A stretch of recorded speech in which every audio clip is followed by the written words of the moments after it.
তুমি এখন ভাত খাচ্ছো? আচ্ছা ঠিক আছে, খাও তাইলে। আজকে যে বাজার থেকে মাছটা আনছি না, মাছটা কিন্তু অনেক ভালো ছিল, আর রান্নাটাও খুব ভালো হয়েছে। খেয়ে দেখো অনেক মজা হয়েছে। মাছ মনে হয় শেষ, বাটিতে শুধু মাছের ঝোলেই আছে, আমি সেটা দিয়ে ভাত মেখে মেখে খাচ্ছি। কি বলো, মাছ শেষ? মা যে বললো অর্ধেক রান্না করছে আর অর্ধেক বোনের জন্য রেখে দিছে। আচ্ছা বাদ দাও, এর পরে যেদিন রান্না করবে সেদিন খেও।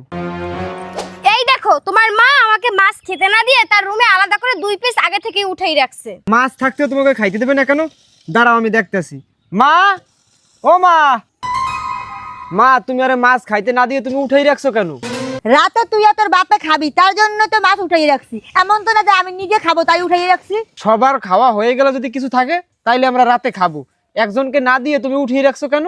রাখছি তাতে কি হয়েছে? তোর বউ কি কখনো মাছ খায়নি নাকি চোখে দেখিনি কখনো? শয়তানটা মাইয়া কোথাকার আমার রুম থেকে মাছ এনে আমার ছেলেকে দেখাচ্ছে। প্রতিদিন আমিও দেখি তুমি কারে কি খাইতে দাও। আমাদের বাসায় যদি মুরগি রান্না হয়, আমরা যেগুলো না খাই, গলা, পাও, ঠ্যাং, চামড়া, এইগুলোই তুমি ওরে খাইতে দাও। মাছ রান্না করলে তো প্রতিদিন ওরে তুমি মাছই খাইতে দাও না।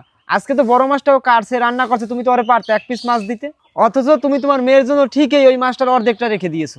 আমার নিজের মেয়ের জন্য একটু মাছ রাখছি, তাই তোদের হিংসা হচ্ছে তাই না? হিংসা আমি করবো কেন মা? ও তো আমার বোন হয়। আর হিংসা তুমি করো, তুমি তোমার বৌমার সাথে হিংসা করো। আচ্ছা তাই, তাহলে তুই দাঁড়া। এই না ধর, এই মাছগুলো তো আমি আমার মেয়ের জন্য রেখেছিলাম, তোর বউ তো সহ্য হলো না। এখন বল ওকে কাঁচা মাছগুলো চাপিয়ে চাপিয়ে খাইতে। এই শয়তানটা মহিলা বাপের বাড়ি থেকে কিছু খাইয়ে আসেনি, আজকে তোর আর আমার মধ্যে ঝামেলা বাঁধানোর জন্য এই কাহিনীগুলো করছে।